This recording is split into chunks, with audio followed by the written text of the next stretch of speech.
Hi, friend, and welcome back to Marvelous Friends, your home for all things Marvel Cinematic Universe and beyond. I'm Rhett, and today I'm going to be talking about my thoughts and early predictions for everything regarding the Black Widow plot based upon what we know at this point. Roll that credit.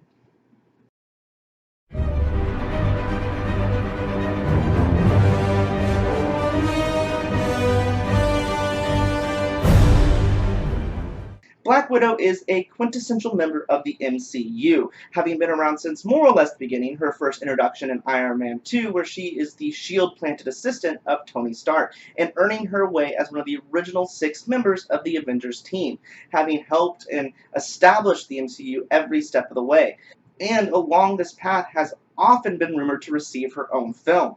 It finally happening now as part of Phase 4. The only issue is now, following the events of Endgame, Scarlett Johansson's Black Widow is deceased, which raises some very interesting questions regarding what this movie is going to be doing in the MCU. And I think it has two primary purposes, and that is based upon everything that we know about this film, because there's actually a lot of information already been put out there, considering it is well into the way of filming and production. Neither of these purposes, though, I feel is going to be to bring her back from the dead. So resurrection is off the table here, in my opinion. It is still a strong theory out there, and it could potentially be one that has some merit, especially with everything we've been learning about the film moving forward. However, I really want to say that it's going to be about saying goodbye to the character. Black Widow's death was very sudden and shocking for the audience, and something that we weren't expecting to see. Now, most people were set up to realize that either Captain America or Tony Stark, and both, as it turned out, were going to be saying goodbye after the events of Endgame. So, audience had time to prepare, and the film was a tribute to both the characters, allowing everyone to kind of have their moment to enjoy and appreciate what they've done for the MCU and say their final farewell. This film is going to be the same thing for Black Widow, with audiences able to finally kind of get the closure for the character and say goodbye, perhaps finally getting the chance to balance out the red on her ledger she brought with her when she joined S.H.I.E.L.D. It would also be something that is going to set up major aspects to the rest of the MCU moving forward. I do believe that this is probably going to be one of the first, if not the first film of the Phase 4 kind of lineup, so it makes sense that this is going to provide us something that we need to know. Perhaps something in her past is the key to the overarching story and what is looming ahead for the rest of our heroes moving forward. And I think that we could also see some very interesting starting side effects of that time travel, disruption of the timelines effect that the in-game story is going to have, I believe, on the rest of the MCU, with perhaps some of her memories becoming clouded or altered and her feeling out of place, not realizing what is going on around her as these kind of timeline changes start to take place. Adding a very fun twist to this, what I'm sure is going to be a very spy, espionage-driven storyline that's going to revolve around something to do with Black Widow's origin story. From what we can gather from set photos, especially the more recent ones, we can clearly see that there are some very modern vehicles being used. Some of them's models could actually be arguably brand new. It means that it's going to be taking at least a portion of it, if not the main storyline of it, in the not-so-distant past. I am going to guess that it's probably going to be somewhere around the timeline just before the Infinity War storyline began. Now, we've seen some other stories jump back to this point, so it kind of would make sense to kind of fill in what was happening just before here. But, like I said, this is going to be an origin story, so I anticipate there's going to be some serious flashbacks, or at least explanation of what happened regarding to her development of a spy and what eventually led her to become an agent of S.H.I.E.L.D., and that started on her road down to become an Avenger. I also hope that with this time setting of being just before Infinity War, we get an explanation as to why she suddenly showed up blonde and looking like Mockingbird, because that bothered me. Now let's start at the beginning with what we know about her origin story. This will come from, of course, what little information there are available in the films, as well as pampering in kind of the supporting and rounding out information from the comic books. So we, of course, know that she's a spy, and one of the best ones out there, being trained through the Red Room program. Now this was a program based out of Russia that trained female operatives through a very intense process, starting at a young age. Now, at some point, she eventually does leave this, betraying the Red Room and Russia to join S.H.I.E.L.D., this being done in some way with the assistance of Hawkeye, and then eventually working under Fury, where she made her way to be Tony's assistant after impressing Fury with her skills and her loyalty, and then this, of course, set her on the path to be an Avenger. Now, we know within the MCU that the Red Room has ties to Leviathan, a organization much similar to Hydra that is built within the KGB, whereas Hydra was built within the Nazi Party. Though we do learn through Agents of S.H.I.E.L.D. that Hydra is far more reaching than just the Nazi parties, going far back in history, farther than really kind of documentedly available, and it's not really ever made clear just how far that goes, but I digress. So we also get a good idea of what the Red Room, or should I say Red Rooms, look like through a show called Agent of Carter, who explores not only the Red Room, but Leviathan a great deal more. During the events of Agent Carter's 2-season run, we have quite a few crossings of paths with one character named Dottie Underwood, an agent of Russia who is a sleeper's agent within the United States for Leviathan, having gone through this Red Room program as a young girl. She is raised from what we can assume is probably 5 or 6 as this sleeper cell agent. And we also know from the comics, of course, that these characters that are trained through this program actually are quote-unquote orphans, though I'm sure that is not 100% true, these families being taken or being persuaded to give up their children to put into this program. Now, in one specific episode, episode 5 in season 1, we actually see Peggy along with the Howling Commandos enter one of these Red Rooms to kind of answer a distress call. Now, during this process, we also get several flashbacks to Dottie's training in the Red Room as she goes about her day-to-day back in New York. During this process, we see just how intense the training program was, starting at a very young age. This only made more intensely by the fact that they are kind of rationed very heavily on food and actually are cuffed to the bed while sleeping. We see instances where they are training very highly on English linguistics to hide accents. Of course, combat training is a part of it, and a lot of technical skills to be able to take care of themselves once they are out in the world as agents. Now, at one point specifically, we see Dottie receive an additional bit of bread from another one of the girls, only to kill the same girl later in the episode during hand-to-hand combat training. All that's done in front of their instructor, who seems very pleased by it. So it was very kind of crazy intense at a young age, and that killing was drilled into them at a very young age, as in this scene, Dottie can't be more than 10 or 11 years old, and not just part of the intense graduation ceremony that we saw in Natasha's vision during the Age of Ultron events. Now, Natasha, of course, went through a more modern version of this Red Room process, and we saw this, like I said, in a vision from Age of Ultron. Now, in this version, we know that she also is under strict ballet training, which makes sense for a spy who needs to be graceful and quick on their feet, as it does provide very good agility and strength exercises with a huge aspect of control in the dance style. Now, I anticipate in this film that we will see much more of her experience rounding out beyond just the little bits we saw regarding the graduation ceremony. And I'm sure it will show us just a lot of what we kind of saw in Dottie's version from the Agent of Carter series. Now, we also do know from Natasha that they go through a sterilization process during the graduation as part of their final step. This is to reduce the distraction of the potential pregnancy issue. Now, this, of course, provides, the idea that they can't accidentally get pregnant or decide to kind of go on the run and hide to start a family. I think the flashbacks and the origin story portion of this film will be focused around the Red Room and not necessarily with her time with Hawkeye and making that transition from Red Room to S.H.I.E.L.D. because I don't think that we're going to be seeing Hawkeye in this film.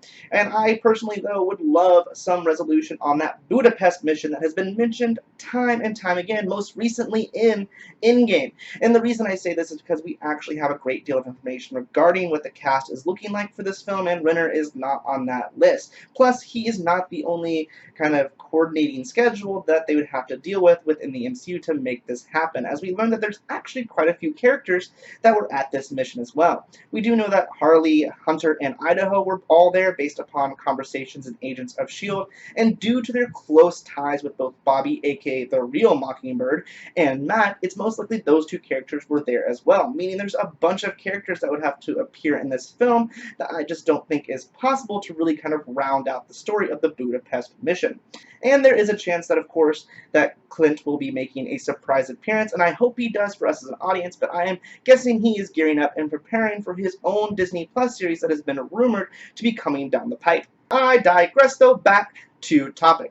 My thoughts are that we will come to learn, like Natasha, that the Red Rooms are very much so still active, having just released their most recent graduate out into the world. This will be the second Black Widow from the comics, known as Yelena Belova. This is going to be who Florence Pugh, I'm sorry if I mispronounced that, will be playing in the movie, setting her to be kind of the counterpart to Natasha in the film. However, it is going to be an espionage film like I predicted, and so nothing is ever as it seems, and you can trust no one's true motives. So I feel like it'll actually turn out that, much like Natasha, the original Black Widow, Yelena has turned against the Red Room and is looking to get out, making her much more of an ally in the end than an enemy for Natasha. Now, this would explain our most recent kind of set photos that have leaked off into the greater interweb, where we see what appears to be Yelena fleeing in a vehicle from our mysterious tank-driving villain. Now, many people have kind of pointed to this villain being Taskmaster, and I have to admit, I have been very kind of reserved to say that is who it is, because the costuming just doesn't look right to me. However, in the most recent batch of these set photos, the coloration does seem to be more there, and you can see the signature hood a lot more clear in this batch. However, until I receive official word from Marvel and I see his signature shield, I'm going to continue my slight skepticism. However, he would be a perfect villain for this film, as his skill set, being superpowered in the ability to mimic any movement he sees, would be perfect for going up to the highly skilled fighting styles of two super spies, putting them on a relatively same fighting scale and ability level, making a much more realistic supervillain for Black Widow to go against. Now, this is most likely the villain that OT, forgive me for mispronouncing this, Fagaboomin, we're just going to go with OT, is playing in this movie. Now, Taskmaster will most likely be sent after by Leviathan to take down the recently defected Yelena. Now, this, of course, being already a character in Natasha's crosshairs, as she is trying to take down the Red Room as well. Ultimately, this is what will lead them to kind of come to terms with one another and kind of have a miniature face-off between the characters. Ultimately, though, Yelena's struggling to convince Natasha that they're on the same side, as Natasha is not necessarily the most trusting character in the MCU, which makes sense. She is a spy after all, and there's only so much trust in that field of work. Ultimately, though, the two do move forward to work to take down Leviathan and the Red Room. Now, this is where I think that we're going to see our other major characters come into play, this being Rachel Weisz and David Harbour. Now, we know from Agent Peggy Carter, as well as the small glimpse that we got in Age of Ultron, that the instructors are typically female, and I think Rachel Weisz would be perfect for this type of role. She kind of has that young look where she would still be very fit and capable to lead this instruction, and so I would see her kind of filling that role, whereas David Harbour will be more of an administrative role within Leviathan and be kind of the looming backbone behind the organization. And I think that is the thing, as in Leviathan is the thing that he's excited to bring to the greater MCU, not the thing Fantastic Four. If you want to see my thoughts on that, check the card about the Fantastic Four in the MCU. Now, before you jump on me for saying that, well, he was talking about a new thing, and Leviathan, yes, has obviously been around in the MCU technically for a minute. However, Kevin Feige has mentioned that Phase 4 is going to be mainly about bringing things back to the forefront that have maybe forgotten and were previously referenced in other programs. And the Leviathan idea would fit perfectly within this idea, as it has been a major backburner since Agent Carter Season 1. Plus, considering not a lot of people follow all the TV franchises as closely, this would still be something new for the majority of the fans of the Marvel movies, and a nice nod and reference to those of us who do follow things a little more thoroughly across the board. Either way, I think this would be ideal to fit within this category, and like I said, I do believe this is the thing that David was talking about in that interview. Now, for the purposes of this video, and to not make it too long, I'm not going to go into the full history and explanation of who Leviathan is, and all their motives and everything. I feel like that could be in video all on its own, and perhaps that will be something that will come down the line here later. What I will say is, though, I believe Taskmaster will be kind of our face and primary villain of this organization, with him trying to take down the two spies who are working to work against them in this film. And of course, like I said, David Harbour coming out as being the character that's kind of behind it. Ultimately, though, we will see them succeed in the film to take down this branch of Leviathan. Though much like Hydra, it is a very far-reaching and deep-running organization that is not so easy to destroy. And I think that we will see it only as a setup as to what is to come as the organization only grows stronger and more powerful and pop back up in Phase 4.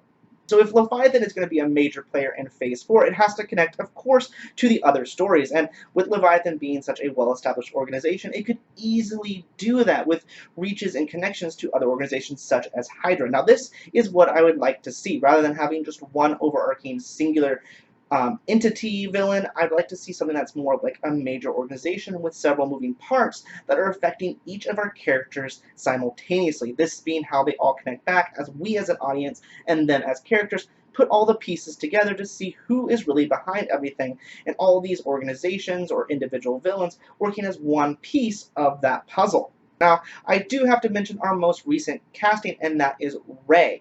Now, he has come on much later than everyone else, so I don't anticipate him having as big of a role, but because he's also come on later than everyone else, I haven't as much time to kind of really flush out my mind where I see him playing into everything else. And like I said, with him coming on later, most likely being a smaller role, I do still anticipate him being important as he's a named casting choice, so I could see him potentially offering some kind of support level role to Natasha, perhaps being someone within S.H.I.E.L.D. at the time who she works with and as a contact to offer her the resources she needs. It could be several things along that line I kind of see. I think that we have enough villains. I think those three kind of alternative villains along with Florence being kind of a counterpoint sub-villain at the very beginning of Act 1 kind of has enough of that, so I don't think we'll have another casting in that role, so I definitely see that he would be more of a support role. Now, whether that's in S.H.I.E.L.D. or not, I have a hard time saying at this point based upon what we know. One thing I want to make very clear, though, is I do not believe that this will be a resurrection story for the Black Widow, and I don't just mean in regards to Natasha's Black Widow coming back from the dead. I also don't foresee Yelena becoming the new Black Widow for the MCU moving forward and replacing Natasha's version. I think the character is done, and this is, like I said, a goodbye and a farewell to the character, giving her her final kind of justice and rounding out. I would love to know what you think, though. Do you agree with me in that this is going to be more of an origin story taking place in the recent past, or are you Team Resurrection? You know what those comments are for? Let me know down there. Now, if you like this theory, though, make sure to give it a thumbs up and like it, and to make sure you receive all my future videos, subscribe and set those alerts. Until that time, though, I love you all 3,000, and I hope you have a marvelous rest of your day. Bye, friend!